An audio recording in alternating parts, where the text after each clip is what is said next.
বিগত কয়েক বছর যাবৎ প্রায় প্রতিটি ঈদের ছুটিতে আমরা চাচাতো ভাই সম্প্রদায়ের সদস্যরা কোনো না কোনো একটি পার্টির আয়োজন করেই থাকি। এবারও তার ব্যতিক্রম হলো না। ঈদের চতুর্থ দিন হঠাৎ করে বাড়িতে উপস্থিত চাচাতো ভাইদের মধ্য থেকে একজন বলল, চলেন আজকে ছোট্ট করে একটি চিকেন ফ্রাই আর ফ্রেঞ্চ ফ্রাইর আয়োজন করি। যদিও সপ্তাহব্যাপী গরুর গোস্তের কর্মসূচিতে হঠাৎ করে মুরগি ভাজা আর আলু ভাজা কতটা মুখে রুজবে সেটা বলতে পারবো না, তবে একজন বলতেই সবাই রাজি। শুধু বড় ভাই সালমান উপস্থিত না থাকায় এবং তার সাথে ঘুরতে না যাওয়ায় অভিমান করে বলে দিল সে থাকবে না। যাক, আমরা দুপুরের আগে মুরগি, আলু, মশলা, সস যা কিছু প্রয়োজন সব ক্রয় করে নিয়ে আসি। একজন বড় বোন মুরগিগুলো সুন্দর করে কেটে কুটে পরিষ্কার করে দিলে হাসান মেরিনেট করা শুরু করে। বাটা আদা, রসুন, গুঁড়ো মশলা, মরিচের গুঁড়ো, টক দই, লেবুর রস সবগুলো একসাথে মেখে সুন্দর করে মেরিনেট করে নরমালে রেখে দেয়। এদিকে আমি ছোট্ট একটি চাকু দিয়ে এক টুকরো কাঠের উপরে আলুগুলো ফালি ফালি করে কাটতে থাকি। 3 কেজি আলু কাটতে বেশ সময় লাগছিল। অল্প কিছু আলু থাকতে নাফিস বলল, দেন বাকিগুলো আমি কাটি। মেরিনেট করা মুরগি, আলু, থালাবাটি যা কিছু লাগে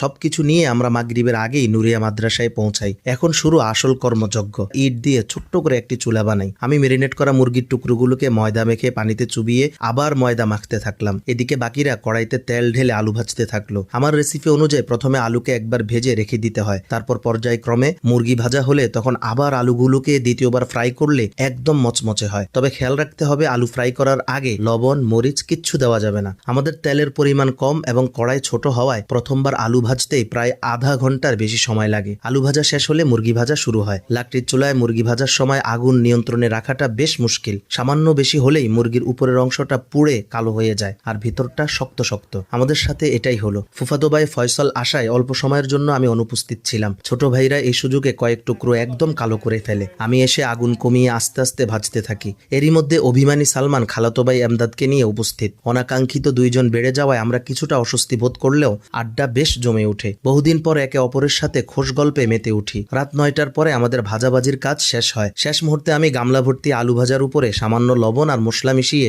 ভালো করে মাখতে থাকি। গরু গোশতের স্বাদে ডুবে থাকা জিহ্বায় যখন সস মেখে আলু ভাজা দিলাম তখন খারাপ লাগলো না, ভালোই লাগলো। মুরগির কালার অতটা সুন্দর না হলেও খেতে কিন্তু বেশ মজা লাগছিল। আমাদের পার্টিতে মেহমান হয়ে আসা ফয়সাল এমদাদও অনেক প্রশংসা করলো আর বড় ভাই সালমান শরম ভুলে স্বাদে মতোয়ারা হয়ে 10-এ 8 দিল। ফয়সাল আসার সময় আমাদের জন্য লিচু আর কোমল পানীয় এনেছে আর এমদাদ দই। শেষ ফিনিশিংটা তাই বেশ জমে উঠেছিল। আজকের পার্টিতে আমাদের খরচ হয়েছে জন প্রতি মাত্র 180 টাকা করে। এতক্ষণ কষ্ট করে পুরো ভিডিওটা দেখার জন্য অনেক অনেক ধন্যবাদ। আর এই ঈদে আপনার সময়গুলো কেমন কাটলো, আপনিও কোনো পার্টি করেছেন কিনা সেটা অবশ্যই কমেন্টে জানাবেন। সবাই ভালো থাকুন, সুস্থ থাকুন। আসসালামু আলাইকুম। আমি নাদিম জুবাইর। মিষ্টি নই আমার মায়ের মতো মা